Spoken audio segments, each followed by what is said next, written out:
강혜신의 오늘의 미국.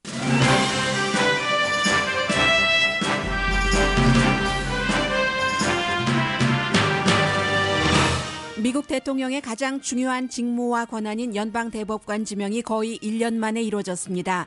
보수적인 원본주의 판사 닐 고서치 연방항소법원 판사가 지난해 사망한 앤토니 스칼리아 대법관 후임으로 지명됐습니다. 트럼프 대통령은 지명자의 보수성을 강조했고 지명자는 인준되면 권한 안에서 헌법을 지키겠다고 다짐했습니다.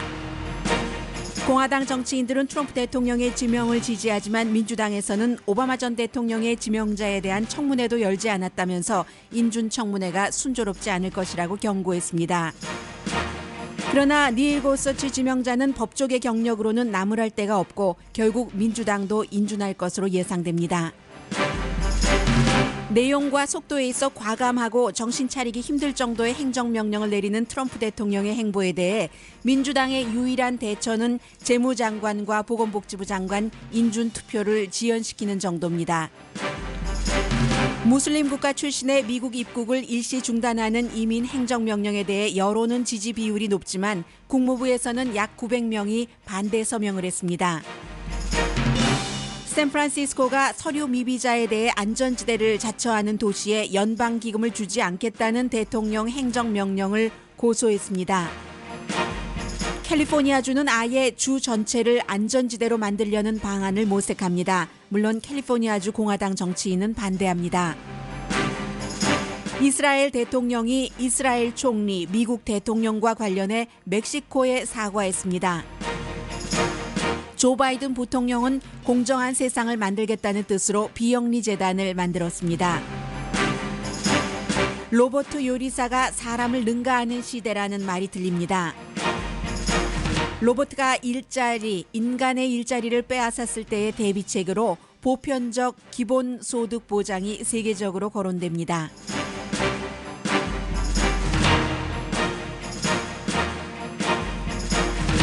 여러분 안녕하십니까? 오늘의 미국 강혜신입니다. 트럼프 대통령이 오늘 아침에는 블랙 히스토리 먼스를 맞아서 특히 이제 벤 칼슨 주택부 장관 지명자죠. 이 사람을 왼편에 두고 많은 흑인들과 함께 마틴 루터킹 목사 이름도 지적을 하면서 흑인들이 미국 사회에 얼마나 기여를 했는가, 또 미국이라는 나라가 흑인들을 위해서 어떠한 일을 하는 것이 아주 정상적으로 해야지 되는 일인가, 이 같은 얘기를 했습니다. 그리고 이제 지난 주말에 있었던 이민에 관한 행정명령 이후에 원래는 내일 발표될 예정이었었던 연방 대법관 판사 지명자를 미리 앞당겨서 발표를 했습니다. 이게 여론이 아직까지는 대통령의 이민 행정명령에 대해서 지지하는 사람이 평균 여론조사 결과에 따라서 다르기는 하지만 6%에서 많게는 8%까지 반대하는 사람보다 지지하는 사람이 많습니다.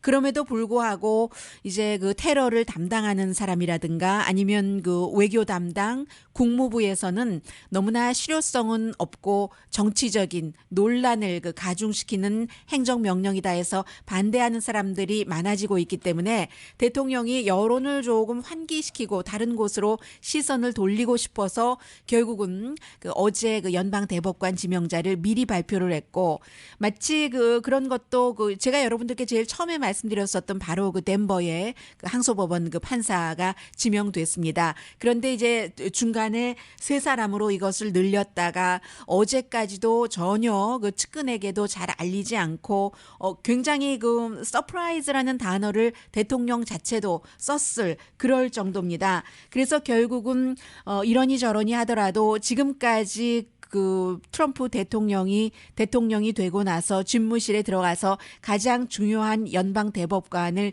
지명을 했는데, 트럼프 대통령은 후보 시절에 나를 싫어해도 차기 연방 대법관을 내가 지명을 한다는 그런 뜻에서 공화당인 나에게 투표를 해 주십시오 하고 얘기했을 정도입니다. 앤토니 스칼리아 연방대법관이 굉장히 보수였고 원론주의자였고, 그 원론주의자라는 게 글쎄요, 원본주의라고도 표현할 수 있는데 오리지널리스트에서 헌법을 글자 그대로 해석하는 굉장히 형식주의적인 그런 사람이었기 때문에 숨지고 나서 2월 달에 숨졌으니까 오늘이 2월의 첫날이네요. 그래서 블랙 먼스고요. 거의 1년 만에 그 자리를 채울 그 사람을 지명을 했는데 닐 고서치 덴버 10지구 연방 항소법원 판사입니다.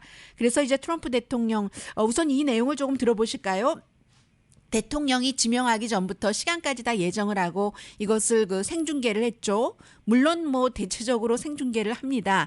그러나 이제 지난 8년 동안에 연방 대법관 지명할 때 뭐 8년 이전에도 마찬가지였고요. 대체적으로 이제 밝은 대낮에 하는데 지금 겨울이라서 동부 시간으로 8시간이면 깜깜합니다. 그런데 대통령이 지명하기 전에 그리고 전후로 해서 연방 대법원 앞에서 정치인들도 있었지만 굉장히 많은 사람들이 반대하는 시위도 했고 그리고 찬성하는 사람들은 특히 이제 복음주의자 목사들이 연방 대법원 앞에서 기도를 하면서 이제 트럼프 대통령의 지명자를 에게 뭐 축도하는 이런 것도 있었는데 여러 가지 트럼프 대통령의 이 연방 대법관 지명까지 반대하면서 그를 탄핵해야 된다는 소리가 굉장히 높았습니다. 네. Impeach Trump! Impeach Trump! Impeach Trump! Impeach Trump! Impeach Trump!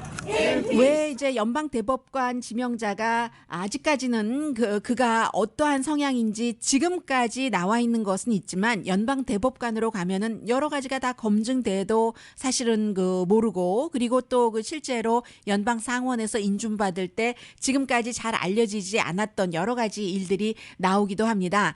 그런데 이제 연방 이번에 대법관이 새로 지명된 사람까지 포함을 해서 이민 행정 명령에 반대하는 소송이 여기저기서 일어나고 있기 때문에 최고 법원인 연방 대법원까지 이것이 갈 때 역시 이제 보수적인 그런 연방 판사기 때문에 난민, 특히 무슬림 난민들과 여행자, 영주권자까지 뭔가를 심사를 까다롭게 하고 받아들이지 않고 영원한 것은 아니지만 그런 일을 한다는 것은 반크리스천적이다 하는 시위도 어제 그런 목소리도 많이 들렸습니다. Anti-Christian! Refugee bans are anti-Christian! Refugee bans are anti-Christian! 난민을 금지하는 것은 정말 크리스찬적이다라는 얘기였고 그리고는 이제 트럼프 대통령이 한 7분에 걸쳐서 백악관에 이미 많은 사람들을 초대를 하고 물론 발표하기 전까지 알았던 사람들은 별로 없었습니다마는 7분 동안 연설을 통해서 이 닐 고서치 연방 대법관을 소개를 했습니다. Today I am keeping promise to the American people by nominating Judge Neil Gorsuch of the United States Supreme Court to be of the United States Supreme Court. And I would like to ask Judge Gorsuch and his wonderful wife Louise to please step forward. Please, Louise. 네, Judge. 미국 사람들에게 약속을 지켜서 이 사람을 지명했다는 것이 보수적인 대법관을 지명했다는 얘기죠. 그리고 보통 이런 때 이미 옆에 서 있습니다마는 지명자가 어제는 옆방에서 나오더군요. 이제 나와달라고 와이프와 함께 하니까 옆방에서 나왔을 때 사람들이 박수를 치는 Surprise, was it? 서프라이즈 하지 않느냐 하고 이제 대통령이 이제서야 이제 공개적으로 발표가 된 것이기 때문에 그렇게 말을 했습니다. 그리고는 다시 몇 마디를 대통령이 했습니다. Important decision a president of the United States can make is the appointment of a Supreme Court justice. 미국 대통령으로서 가장 중요한 것이 연방 대법관을 지명을 하는 것이고 왜냐하면은 이제 종신직이기 때문에 그 연방 대법관 한 사람이 결정하는 것이 뭐 몇십 년, 50년 아니면 영원히 미국을 바치는 그런 일일 수도 있기 때문에 중요하다고 얘기를 하고 있습니다. 그리고는 이제 대통령의 이 같은 지명 발표를 듣고 나서 옆에서 닐 고서치 지명자가 자신이 만약에 인준이 되고 나면은 연방 대법관의 파워 안에서 헌법을 최대한 지키겠다. 모든 것을 다해서라고 다짐을 했습니다. I will do all my powers permit to be a faithful servant of the Constitution and laws of this great country. 법을 존중하고 헌법을 대변하고 그리고 헌법을 사랑하고 제대로 해석하는 사람이다. 트럼프 대통령이 얘기를 했고요. 그리고 닐 고서치 지명자의 경우는 49살밖에 되지 않았기 때문에 정말 앞으로 50년 제가 계산해 봤더니 2067년인가요? 네. 그때까지도 할 수 있는 그런 그 정도입니다.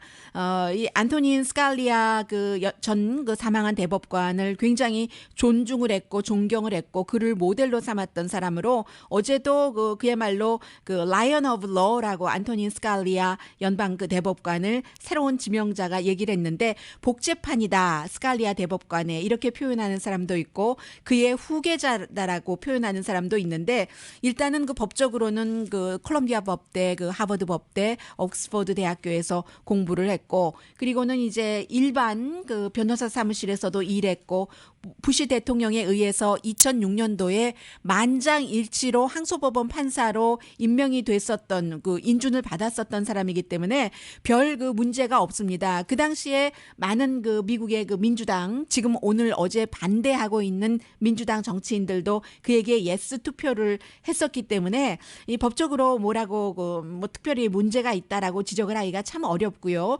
다만 지금 공화당은 다 지지를 하고 있지만 민주당의 경우는 버락 오바마 대통령이 지명을 했었던 조금 이제 이 지명자보다는 온건한 메리 가란트에 대해서는 그야말로 청문회조차도 거부했었기 때문에 쉽게 인정하지는 않겠다라고 얘기를 하고 있는데 60표 상원 100표 가운데 필요합니다. 공화당이 쉬운 2표지만 벌써 민주당 의원 가운데 7명 정도는 뭐 긍정적으로 얘기를 했거든요. 심지어는 버니 샌더스 무소속이기는 합니다만은 민주당과 투표를 같이 하고 있는 버니 샌더스 상원 의원도 그의 말을 자세히 들어보겠다. 그가 앞으로 연방 대법관이 돼서 어떠한 판결을 내릴지를 간음을 청문회에서 좀 해보겠다. 버먼트주의 유권자에게 미국 유권자에게 중요한 이슈에 대해서 어떤 일을 할지라고 얘기를 했고 지금 뭐 델라웨어라든가 노스다코타, 웨스트 버지니아, 몬타나, 미주리 이런 주의 민주당 의원들도 그에게 좀 긍정적으로 생각하고 있고 가장 반대하는 민주당 상원 의원은 캘리포니아주의 초선이요. 검찰총장이었던 얼마 전까지 카멜라 해리스입니다. 절대로 반대한다고 했고 또 이제 힐러리 클린턴의 부통령 러닝 메이트였던 팀 케인 버지니아주 상원 의원 정도가 반대하는 정도인데 척 슈머나 다이언 파인스타인도 지금은 반대를 하지만 당시에 2006년도에 그가 연방 판사가 됐었을 때는 예스 표를 던졌던 사람이고요. 오늘 뉴욕타임스 같은 경우는 그야말로 훔친 자리에 닐 고서치를 끼워 넣었다라고 표현을 하는데 오바마 대통령이 지명을 했었던 사람을 뭐 청문회조차 하지 않았기 때문에 그런 것이죠. 그러나 이제 민주당에서는 그야말로 거의 한 50년 정도를 보수가 많았잖아요. 5대4 그리고 지금 4대4였는데 다시 보수로 돌아가는 것을 환영을 하고 이렇게 될 때 미국에서는 왜 트럼프 대통령도 연방 대법관 지명이 가장 중요하다고 얘기를 하냐면은 이민 문제, 노조, 환경 규제, 여성의 피임약에 대한 접근 이런 모든 것들을 요즘은 다 연방 대법원에서 판결을 하기 때문에 그렇다는 것이죠. 그래서 이제 오리지널 리스트라는 것을 좀 자세히 볼 필요가 있는데 헌법을 그야말로 고지곳대로 해석하는 원본주의자라고 보는 것인데 그래서 걱정하는 사람들도 있습니다. 왜냐하면 헌법을 고지곳대로 해석을 한다는 것은 시절이 우리 미국을 만든 사람들 미국의 건국의 아버지들 왜 아버지만 있는지 모르겠습니다만 어머니도 있겠습니다만은 그 사람들이 만들었을 때 총기 규제에 대해서 그 당시에는 미국의 일반인들이 1초에 50발이 발사가 되는 군인들이 쏘는 것과 같은 총을 갖는 그런 것을 상상을 할 수가 없었기 때문에 거기에 대해서 뚜렷한 그게 없고 그리고 여성의 피임이라든가 이민자 모든 문제 동성애자 또 성전환자 다 마찬가지인데 이런 것들을 지금 연방 대법원에서 하기 때문에 이게 참 애매한 거죠. 시대가 바뀌었는데 어떻게 글자 그대로 헌법대로만 해석을 할 수 있는가 여기에 회의감을 느끼는 사람들이 상당히 많고요. 지금 고서치 지명자의 낙태에 대해서는 이런 판결도 내리고 저런 판결도 내렸는데 종교 자유에 대해서는 굉장히 보수적이고 그리고 이제 안락사에 대해서는 반대하는 사람이고요. 그의 어머니는 1981년도에 콜로라도주의 정치인이었다가 레이건 대통령이 환경보호국장 최초의 여자 환경보호국장으로 지명을 해서 한 2년 일하다가 스캔들이 있어서 그 사임을 했습니다. 그런데 트럼프 대통령의 특징이 여기서도 또 보이는데 이 고서치 지명자를 그 발표하는데 딱 한 번 만났답니다. 한 번 인터뷰를 하고 세 사람 압축됐었던 사람을 전부가 항소법원 판사죠.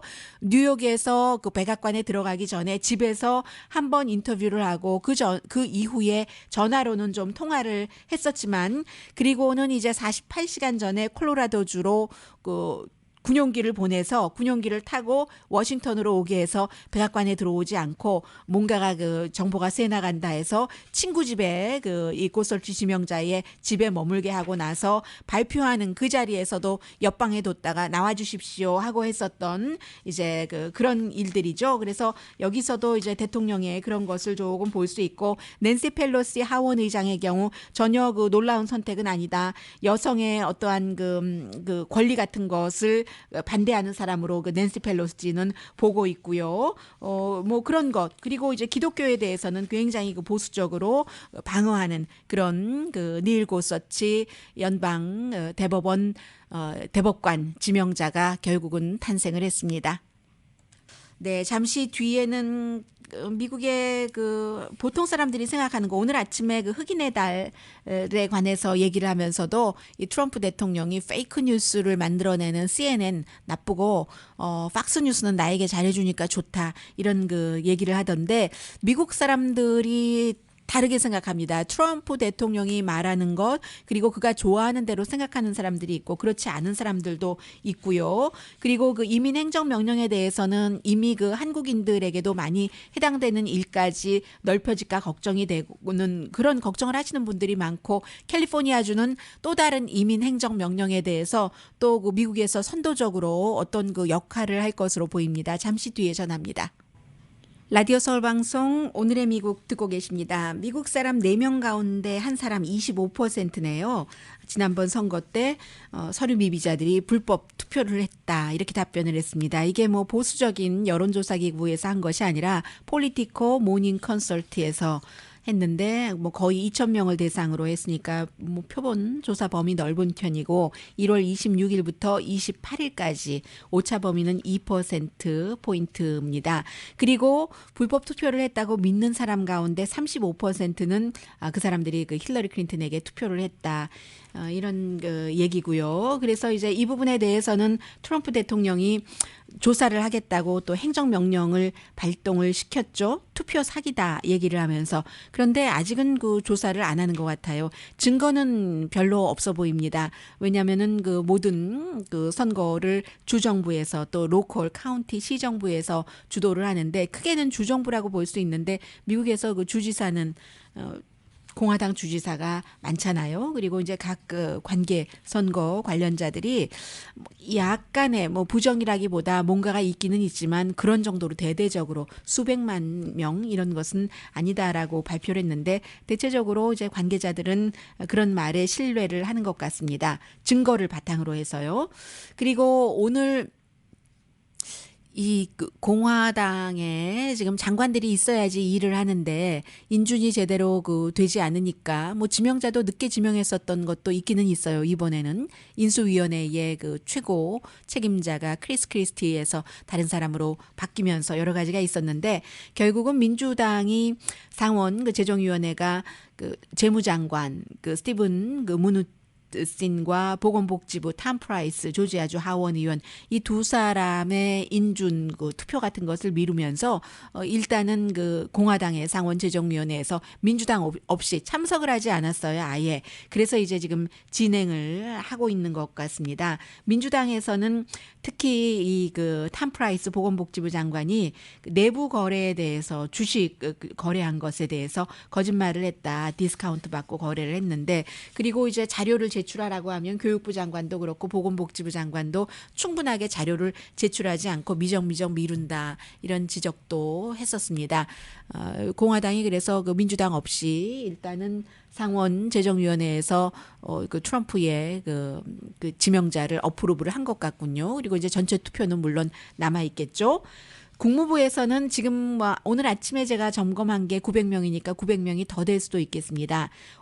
트럼프 대통령의 지난 주말에 있었던 뭐 7개 국가에서 오는 여행객, 난민, 또 영주권자도 이제 잘 조사를 해야지 된다. 이런 것들 입국도 없고 뭐 금지시키고 일정 기간 동안에는 행정명령에 대해서 반대한다는 서명에 900명이 사인을 했습니다.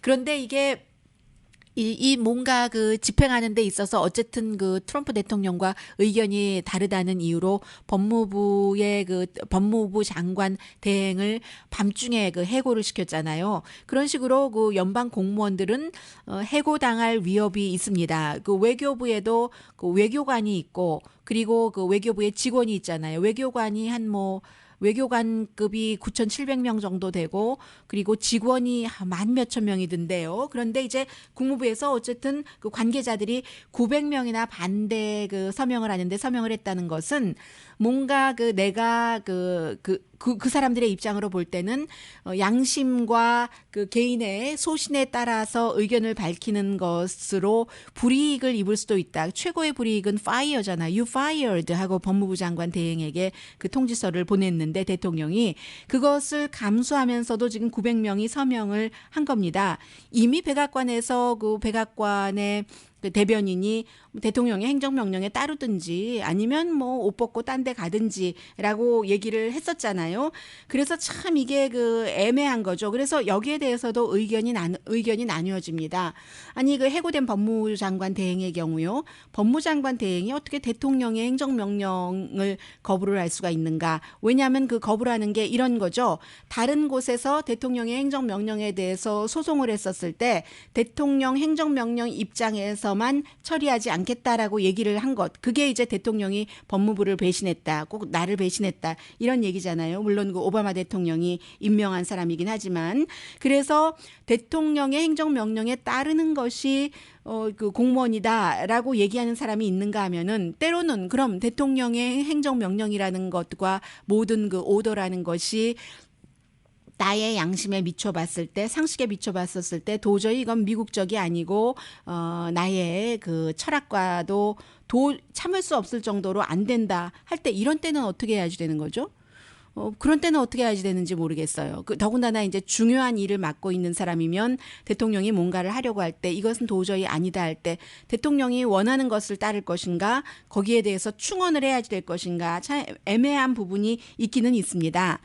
그런데 지금 국무부에서 900명이 서명을 했는데 처음에 이 서명서를 작성한 사람이 누구인지 이런 것은 지금 비밀리에 하고 있거든요. 국무부에서 이제 또 중요한 사람 가운데서 4명이 사임을 했고 그런 사람들이 더 늘어나겠죠. 국경수비대장도 이민행정명령 이런 것들 때문에 사임을 했고 사임하자마자 이제 바로 이민관세국에서 일하던 다른 사람을 금방 그 대통령이 꽂아 놓던데 이런 부분이요. 그리고 유엔에서도 지금 뭐 특별히 뭐 그 트럼프 대통령의 이민 행정 명령 이렇게 그 꼭 꼬집어서 얘기를 하진 않았지만 이것이 그 세계적으로 볼 때 좋지 않다는 입장을 표현을 했습니다.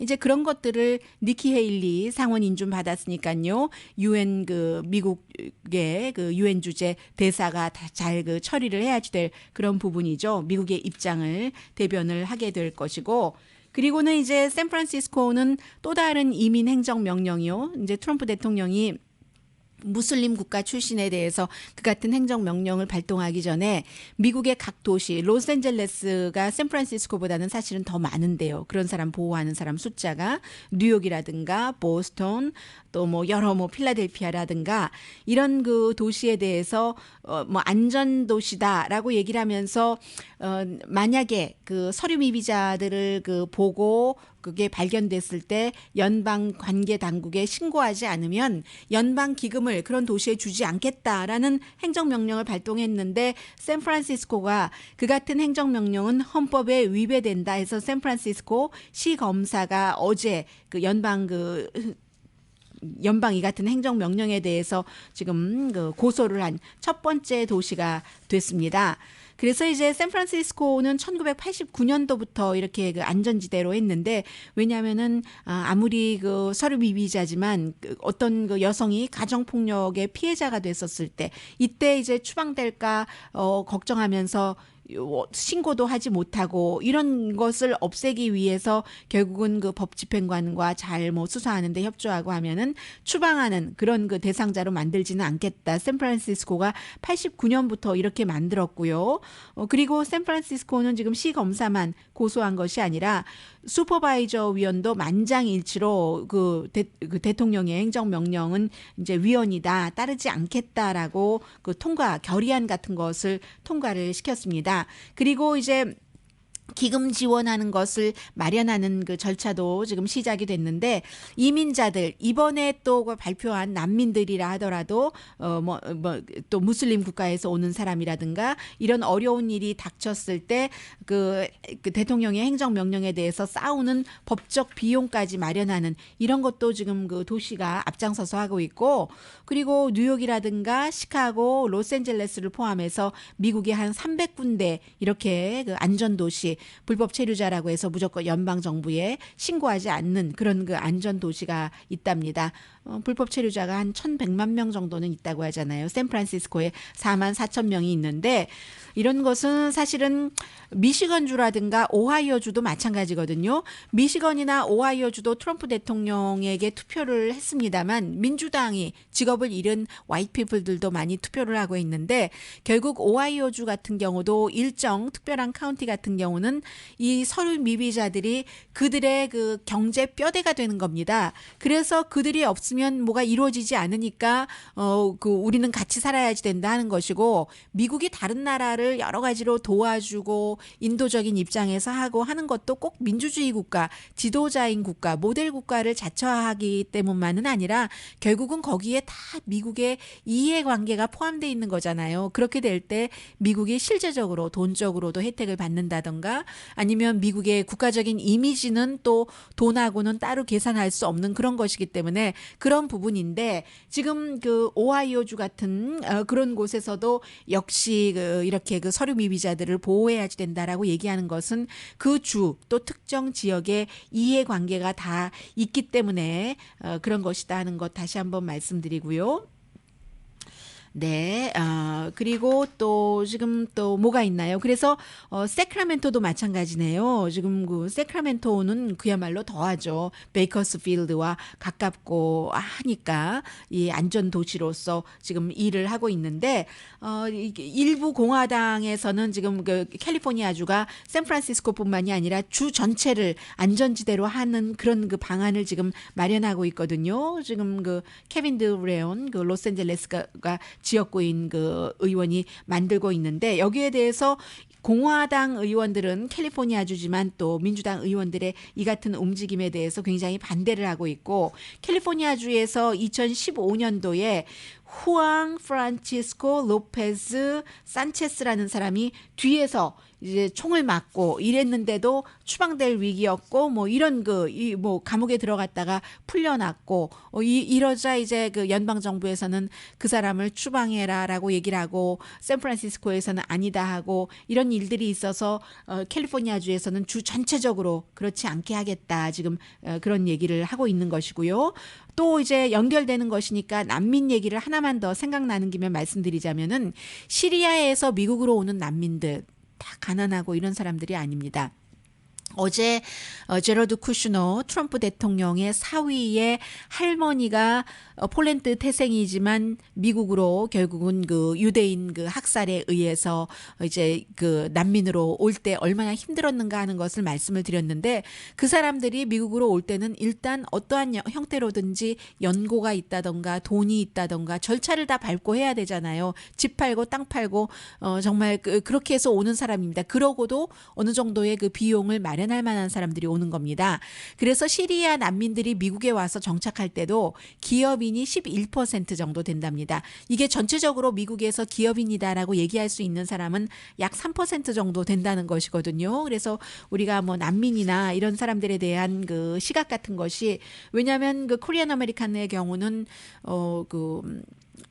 그 투자 이민 같은 것도 많고 하기 때문에 어느 정도는 그 난민들과도 그 공통점이 조금 있다고도 그 볼 수 있고요. 해서 뭐 생각난 김에 말씀을 드렸습니다. 물론 이 같은 샌프란시스코의 연방 정부를 고소하는 거 여기에는 반대되는 그런 그 조치를 취하는 곳도 있습니다. 텍사스라든가 일부 그 플로리다주의 마이애미라든가 이런 곳에서는 대통령의 행정명령, 예를 들어서 교통 위반으로 누구를 검거했다 하더라도 그 로컬 경찰이 이게 가장 많은 거죠. 그가 서류 미비자라고 의심이 되면은 연방 그 당국에 이민은 연방에서 관리를 하니까 신고를 하도록 하는 이런 것을 안 하겠다고 하는 도시를 안 하면 안 돼 하는 그 법안까지 마련하는 그런 곳들도 있기는 있습니다. 그만큼 미국이 너무 지금 혼란스럽다는 거예요. 물론 시간이 지나면 어느 형태로든 그 정리가 되겠지만 지금 많은 사람들은 제일 앞에 여러분들께서 들어보셨던 것처럼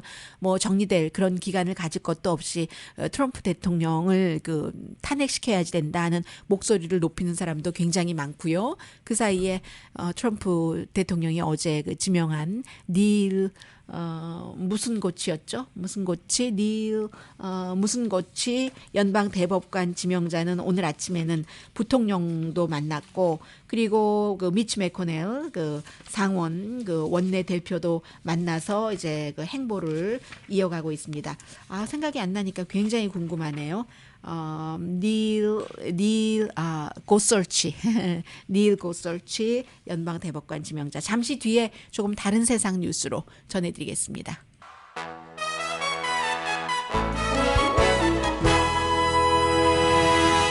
라디오 서울 방송 오늘의 미국 듣고 계십니다.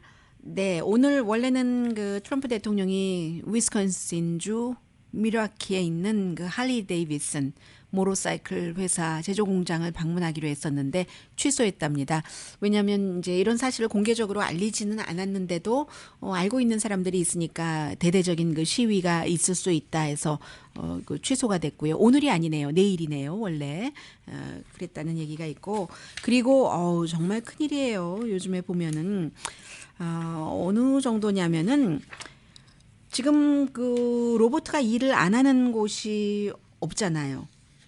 뭐 화이트 칼러 일자리까지 없애기 때문에 방안을 마련해야지 된다는 얘기도 오늘 그 보도가 되는데 오늘 파이낸셜 타임스가 특히 로봇 하면은 일본이 잘 개발을 하고 있잖아요. 그리고 아베 신조 일본 총리가 이제 미국이 고령화되고 또 노동력이 좀 부족하고 여러 가지 그 일본적인 특수 상황 때문에 로봇을 많이 활용할 것을 국가 정책으로 제안을 하고 그리고 많이 장려를 하는데 일본의 그 기업이라든가 아니면 그 스몰 비즈니스는 뭐 아직까지 어답트하기 조금 힘드네요. 그런 곳에서는 그걸 좀 꺼려한답니다. 그래도 그 열심히 아베 신조가 밀고 있는데 뭐 소니를 포함해서 굉장히 그 로봇 개발을 잘하고 있고요. 그래서 일본의 지금 로봇 요리사가 스시가 얼마나 중요해요. 뭐 여자는 손이 따뜻해서 스시 못 만든다면서요. 대부분의 경우. 그런데 스시라든가 뭐 누들 뭐 피자는 뭐 기본적인 것이고요.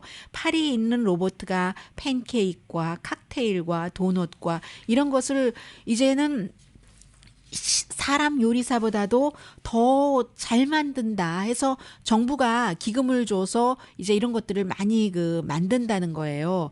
2020년이 되면은 이제 일본 같은 경우는 더 그 노동력이 없어질 것을 우려하고 있고 그리고 이제 관광객들도 뭐 서머 올림픽 이러면 많아질 테니까 정부는 그렇게 하고 있는데 지금 뭐 여러 회사들 뭐 한 로봇을 30개를 만든 후이스텐보시라는 뭐 회사도 있고 뭐 샌프란시스코 이런 곳에서도 로봇을 많이 만들고 있는데 한 식당에서 그 도쿄에 있는 그 여러 군데예요. 한 군데도 아니고 사람 직원은 7명인데 로봇은 한 30대가 있는 거예요. 그 회사에서 로봇을 그렇게 했다는 게 아니라 식당 이름인가 보네요. 그래서 로봇가 30대가 일을 하고 사람이 7명이 일을 해서 앉을 수 있는 좌석은 100개가 넘는데요. 그런데 이제 점점 그 커스터머에게 어떤 그 엔터테이닝도 해주고 그리고 노동력에 있어서는 사람보다 뭐 현재 뭐 평균 3배는 빠르다. 뭐 특히 이제 웨어하우스 같은 데는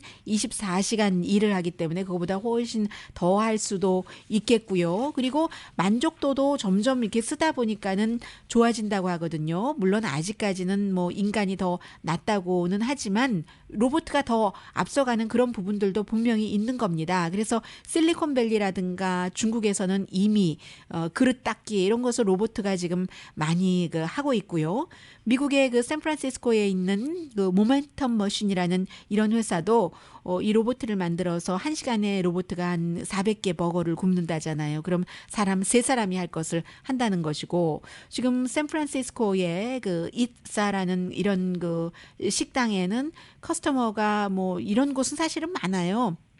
뭐 사고 뭐 먹고 하는데 사람이 전혀 없어도 뒤에서 사람이 조정은 한다 하더라도 그런 곳들. 근데 이제 일본이 특히 정책적으로 많이 하고 있다. 파이낸셜 타임스가 보도를 했습니다. 그런데 이처럼 로봇가 점점 그 사람의 일자리를 차고 들어올 때 오늘 그 AFP 통신이 보도한 거 보면은 결국은 화이트 칼러 일자리까지 로봇가 없앤다면 실제로 가져갈 것으로 많은 사람들이 보고 있는 겁니다. 인공지능이 나오고 있으니까는요. 그런 경우에 지금 Universal Basic 그 인컴이라고 해서 저는 그 보편적인 뭐 기본 수입 이렇게 말씀을 드렸는데 예를 들어서 뭐 성남시의 청년 뭐 실업수당 이런 거 있잖아요. 그 이재명 후보가 얘기하는 그런 것처럼 로봇가 일자리를 다 뺏어가면 결국은 국가에서 사람에게 최소한의 생활을 할 수 있는 생계비를 지급해야지 되는 게 아닌가. 이게 지금 방안이 많이 그 국가별로 논의가 되고 있고요. 프랑스에서는 뭐 이미 그 사회당의 그 지금 그 소셜리스트 후보가 버누아 그 아몽이라는 후보가 이런 얘기 하잖아요. 산업용 실업수당을 준다는 것보다도 산업용 로봇에도 세금을 내야지 된다. 사람이 일하면 일하고 번 것에 대해서 세금을 내는 것만큼 이런 식으로 해서 그 일자리를 빼앗긴 사람에게는 또 돈을 줘야지 된다. 핀란드라든가 네덜란드, 캐나다, 스코틀랜드, 브라질 같은 데서 지금 이 수입을 어떻게 세금화할 것인가 또 그 일자리를 잃은 사람은 어떻게 할 것인가 하는 것을 많이 연구를 하고 있는데 핀란드에서는요, 1월 1일부터 2년 그 한시적으로 한 2,000명 정도에게 뭐 어느 기간도 제한 없이 뭐 미국 돈으로 한 $590 돈 일자리를 잃어버렸기 때문에 준답니다. 이게 이제 실업수당을 대체하는 거죠. 로봇가 일자리를 빼앗아 갔을 경우에. 그래서 결국은 사람이 열심히 연구해서 만들어 놓은 테크놀로지가 환경을 바꾸고 사람의 일자리를 바꾸고 대규모 그 실업 사태를 내면서 1516년이었어요. 그 토마스 모어의 유토피아가 그 유토피아에서는 개인 갖는 그 부동산 다 없애고 기본 봉급 똑같이 주고 이런 그야말로 유토피아잖아요. 근데 이제 누가 돈을 내느냐 이게 이제 문제고 여러 가지 그 방안이 있지만 앞으로는 뭐 그렇게 될 때 그 웰페어 받는 것처럼 사람들이 게을러진다, 무책임해진다. 이건 미국에서 아주 익숙한 얘기예요. 그런데 화이트 칼러 일자리까지 로봇가 가져간다면 미국에서 노동부 장관을 했고 그리고 이제 뭐 굉장히 지난 선거에서는 버니 샌더스를 지지했었죠. 로버트 라이시가 새로운 테크놀로지가 결국은 이 같은 그 보편적인 기본소득을 보장하는 그 방안으로 가게 할 것이다. 유니버설 그 베이직 그 인컴을 하게 할 것이다. 그런 날이 온다니 왜 그런 거 개발을 했죠? 참 싫다니까요. 잠시 뒤에 이스라엘이 왜 멕시코에게 사과했을까요? 트럼프와 벤자민 네탄야후 두 나라 지도자 때문에요. 전합니다.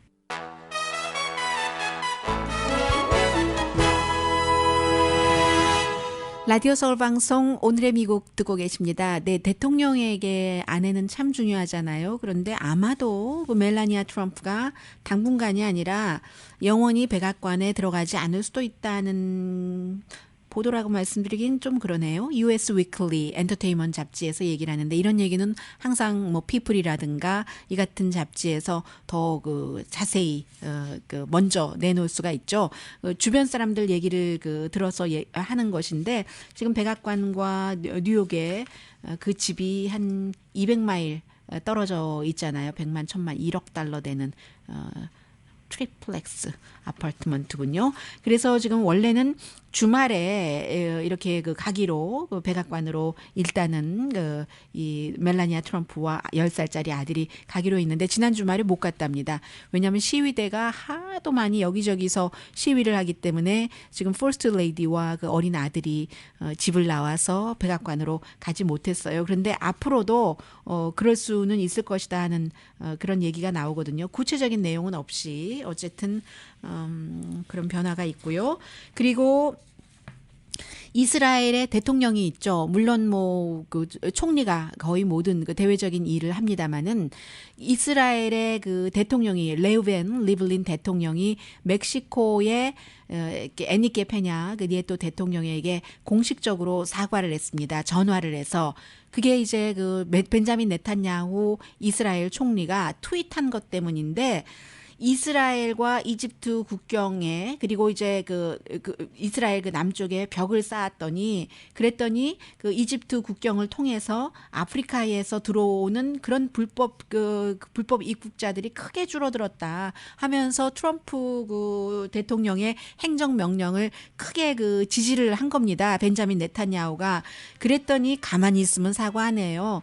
그 멕시코의 그 대통령이 사과해라라고 요구를 했고 사려가 깊지 못했던 그런 것이다라고 하면서 대통령이 이스라엘 대통령이 대신 사과를 했습니다. 미국의 문제가 미국의 문제만뿐만이 아니에요. 그래서 이미 뭐 사과하고 사과는 받았지만 그 트윗으로 인해서 이스라엘과 멕시코 관계에 상처가 났다라고 멕시코 대통령은 얘기를 하고 있고요. 어떻게 사느냐는 나이가 많이 들어도 또 끊임없이 생각을 해야지 될 문제입니다. 왜냐하면 뭐 아무리 돈이 많고 명예가 있어도 함부로 살고 야바위꾼처럼 살아서 돈과 명예를 쥐었다면 진정으로 행복할 수 있을까 하는 생각이 들었어요. 행복은 본인도 느끼는 거지만 또 다른 사람이 봐주는 객관적인 행복도 있으니까요. 조 바이든 부통령이 암 연구 또 군인 가족 돕기 교육 이런 것을 돕는 바이든 파운데이션 재단을 오늘 만들었습니다.